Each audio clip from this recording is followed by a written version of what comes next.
sommes entrés en campagne électorale pour les élections départementales qui auront lieu maintenant dans 15 jours.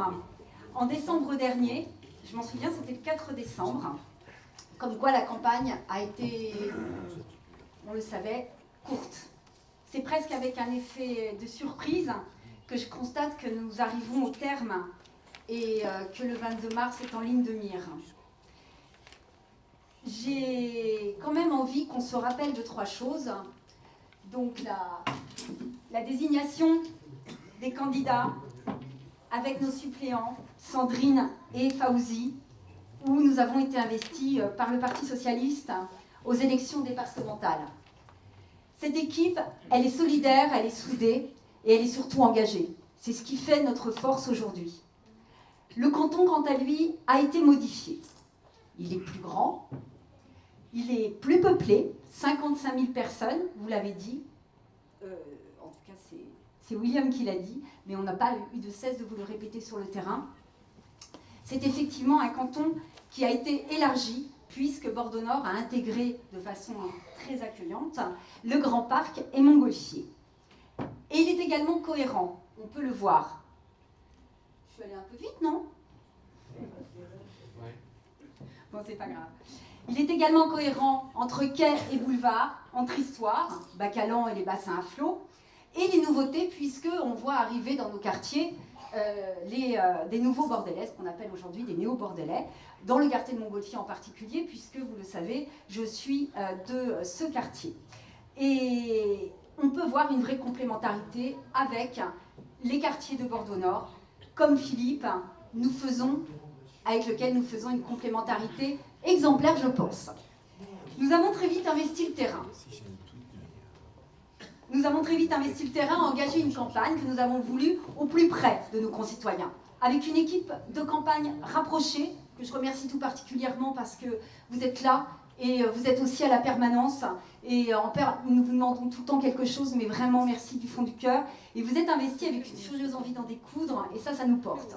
Nous avons pensé, fabriqué et distribué nos documents de campagne, et ce n'est pas rien, puisque, décidément, je vais trop vite, vous allez voir que nous avons quand même eu un panel d'outils de campagne très important. Et je vais d'ailleurs vous confier ici un secret, il ne va pas écouter, cette personne qui est à ma gauche. Cet homme politiquement expérimenté, cet homme Philippe Dort, m'a expliqué le bien fondé, mais je pense que Christian Lorisser, qui est devant moi, a peut-être eu quelques secrets partagés, m'a expliqué le bien fondé de sa méthode exemplaire. Et je pense que nous pouvons nous targuer d'être les seuls candidats en France. Je dis bien en France, alors maintenant j'attends la controverse, si je tentais que quelqu'un se lève et me dise « Moi aussi, je signe à la main toutes les enveloppes dans lesquelles je mets mes documents. » Et oui. Donc, évidemment, oui, non, vous rigolez pas, c'est vrai. Mes doigts, je n'ai pas encore de tendinite. Et nous signons à la main toutes les enveloppes qui contiennent nos documents, après que nos amis et nous-mêmes les ayons mis sous pli. Ainsi, m'explique l'expérience, personne ne met de côté ces enveloppes signées parce que nous marquons ainsi notre respect envers ceux qui vont lire nos documents. N'est-ce pas? Oui, absolument. Non. N'est-ce pas parcimonie? C'est le surnom dont il m'a affublé, puisque j'étais effrayée devant cette tâche qui était de voir ces paquets d'enveloppes, mon petit stylo, et j'allais avoir toutes à les signer. Effectivement, parcimonie, je ne le prends et je ne l'accepte que devant la tâche qui était à accomplir. Je me rallie aujourd'hui à cette méthode, car effectivement, je constate qu'en porte-à-porte, en discutant avec nos concitoyens, ils ont effectivement posé sur la commode, entre les mains, sur la table, les fameuses enveloppes dans lesquelles ils sont à même de pouvoir découvrir notre projet, notre campagne, notre projet, notre profession de foi, notre lettre de déclaration de candidature, enfin bref, tous les documents que nous avons pu distribuer dans vos boîtes à lettres et que j'espère vous avez tous eus. S'il vous plaît, Jean-Pierre.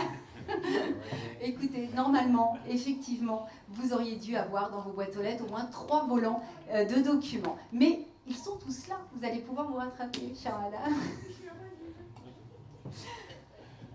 Et Et on a donc pu constater que ces personnes n'avaient pas jeté nos enveloppes, donc je suis bien à même de pouvoir constater que Philippe Dort avait raison. Et nous continuons donc à signer à l'heure d'aujourd'hui. Les personnes rencontrées nous invitent également à partager souvent un moment avec eux. On était encore aujourd'hui, ce matin, aux Aubiers, et nous étions hier au Grand Parc. Ils nous ouvrent les portes. Nous avons donc pu visiter l'agrandissement du GHI, les grandes logias qui sont à présent à disposition après les travaux engagés par Aquitanis sur ces bâtiments. Et nous l'avons rappelé à chaque fois à l'initiative de Vincent Feltès quand il était à la tête de la communauté urbaine. Et bien effectivement, nous avons pu voir que ces extensions apportent de l'air, de la joie, de l'envie de pouvoir aborder l'été avec un jardin d'hiver supplémentaire ou un jardin d'été en plus. C'est le nom des bâtiments, Maëlys. Le G, le H, le I. Mais je te ferai visiter le Grand Parc. Mais nous avons surtout pu échanger avec eux sur les difficultés rencontrées au quotidien. Les sujets qui reviennent en priorité, c'est le logement, c'est le travail, les incivilités. On n'y peut malheureusement pas grand-chose, mais on peut accompagner. Le sentiment d'être abandonné par la collectivité qui devrait s'occuper de tous ces lieux publics que nous avons à partager. Hélas, ce dernier point est malheureusement facile à constater. Vous vous souvenez, il a beaucoup plu ces dernières semaines. Comment passer à côté des ornières remplies d'eau alors qu'il pleuvait à seaux, qui rendait impossible le stationnement devant les habitations. Nous avons pris des photos, nous les avons mis sur notre site. C'est juste impossible à se garer et à descendre de voiture sans avoir une voiture amphibie ou des palmes. C'était pas possible.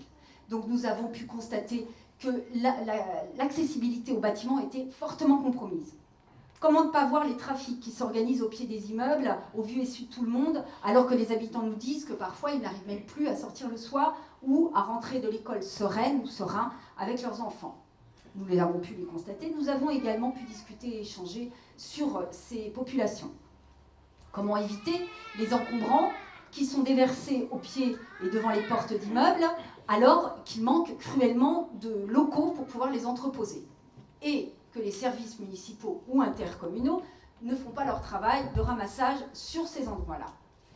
Comment comprendre le manque de réactivité de la collectivité et des bailleurs quand une femme seule nous dit partager un appartement après avoir subi une décohabitation, vous savez ce que c'est, les enfants s'en vont, malheureusement des deuils laissent seuls des femmes ou des hommes dans des grands appartements, alors qu'on vient de visiter 2 étages en dessous, une famille nombreuse qui se tassait dans un 2 pièces. Que font les commissions d'attribution alors même qu'il suffit de se parler à travers les colocataires, entre colocataires, pour pouvoir arranger des situations qui relèvent de l'urgence?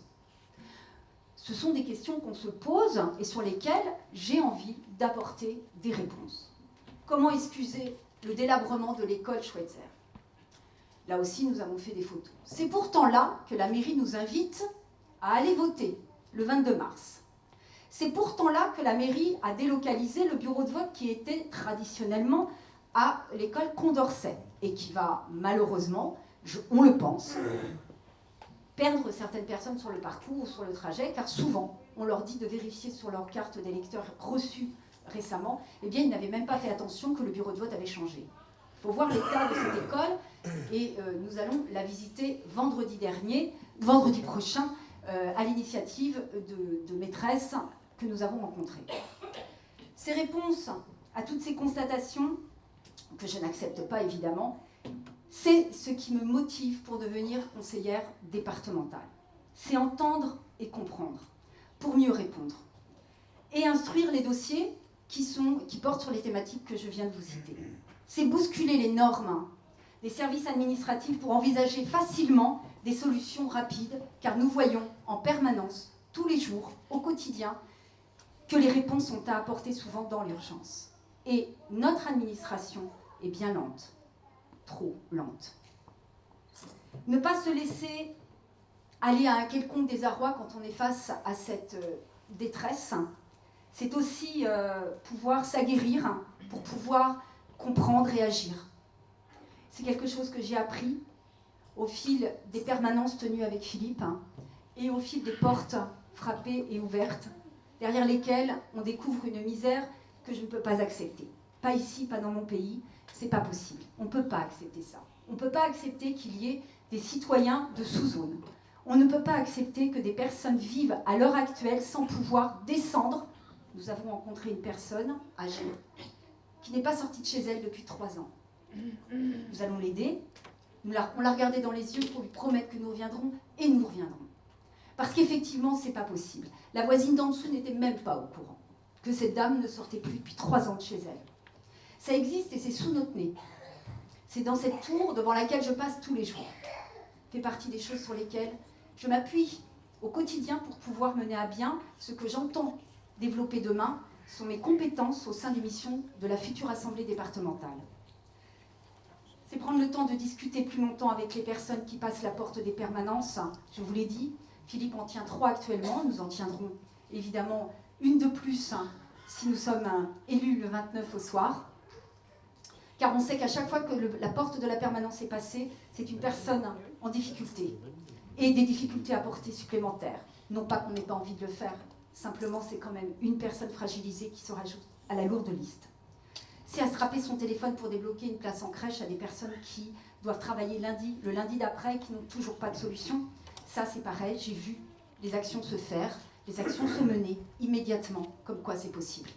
Notre administration n'est peut-être pas prête à ce genre de bouleversement, c'est pourtant dans cette action directe et rapide que j'entends inscrire mon action. C'est tout cela, et encore plus encore, la mission d'un élu départemental. C'est parfois pas très joyeux, pas très encourageant. Il faut avoir une forme de motivation dès le matin. Et je dois vous avouer que depuis que j'ai entamé cette campagne, cette motivation est multipliée tous les jours. Elle n'est absolument pas diminuée. Ça m'a convaincue, ça a renforcé mes motivations et ma conviction qu'un élu de terrain, un élu de la République, au service de l'institution départementale, rend un service énorme. C'est indispensable. Je ne vois pas comment même, dans l'esprit, et là je me tourne vers ma remplaçante, comment ça a pu émerger cette idée de supprimer les conseils départementaux. C'est pas possible. On ne peut pas faire ça. Parce que là aujourd'hui, avec la petite expérience que moi j'ai menée sur le terrain, c'est vraiment les élus de proximité, c'est ceux qui tiennent la main. Et qui, en tout cas ça sera mon cas, ne lâchent pas. Je suis encore plus investie que la dernière fois où je vous ai vu à la Galette. À ce moment-là, je ne m'attendais pas à tout ce que j'ai pu découvrir, à tous ces gens que avec qui j'ai pu échanger et qui m'ont nourri de cette envie de pouvoir être là, siégeant dans cette assemblée dès le 29 au soir. Je ne vous ai pas montré tous les documents, mais ils arrivent.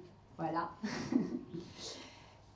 Car effectivement, je suis persuadée que... Alors voilà, c'était à la Galette la dernière fois. Et je suis persuadée que c'est en étant au plus près de ces populations qu'on est conscient tous les jours que la vie est fragile et qu'on n'est pas à l'abri, nous, d'avoir besoin un jour d'un conseiller général, d'un conseiller départemental demain. Donc je serais ravie de faire partie de l'assemblée paritaire, je la cherche et je vais vous la trouver, cette assemblée que Christian connaît bien, que Philippe connaît bien, peut peut-être nous dire où il siège aujourd'hui, parce que je ne sais même pas si on aura l'honneur d'être encore en binôme assis côte à côte ou si on aura des places attribuées. Bref, c'est pas grave, j'ai très envie de découvrir tout ça. Et je vous remercie du fond du cœur de cette chaîne fraternelle que nous faisons et que nous avons à faire tous les jours pour aider nos concitoyens, qu'ils soient dans le besoin ou pas, dans la fragilité ou pas. Je crois qu'on a vraiment énormément besoin de créer et de renforcer cette chaîne. Et c'est avec tout mon cœur que je vous remercie de faire voter, comme l'a dit Fauzi, de voter, de faire voter pour que le 29 au soir, notre binôme puisse être fier de rentrer et de siéger dans la future Assemblée. Je vous remercie infiniment. Et il ne nous reste pas grand temps avant le 22. Alors c'est maintenant qu'on doit rester encore plus solidaires. On va beaucoup vous solliciter, encore cette dernière semaine. Mais sachez-le, ça c'est notre petite phrase, hein, on l'aime bien. Sachez-le, nous pouvons compter sur vous, mais vous allez pouvoir compter sur nous. Je vous le promets. Merci beaucoup.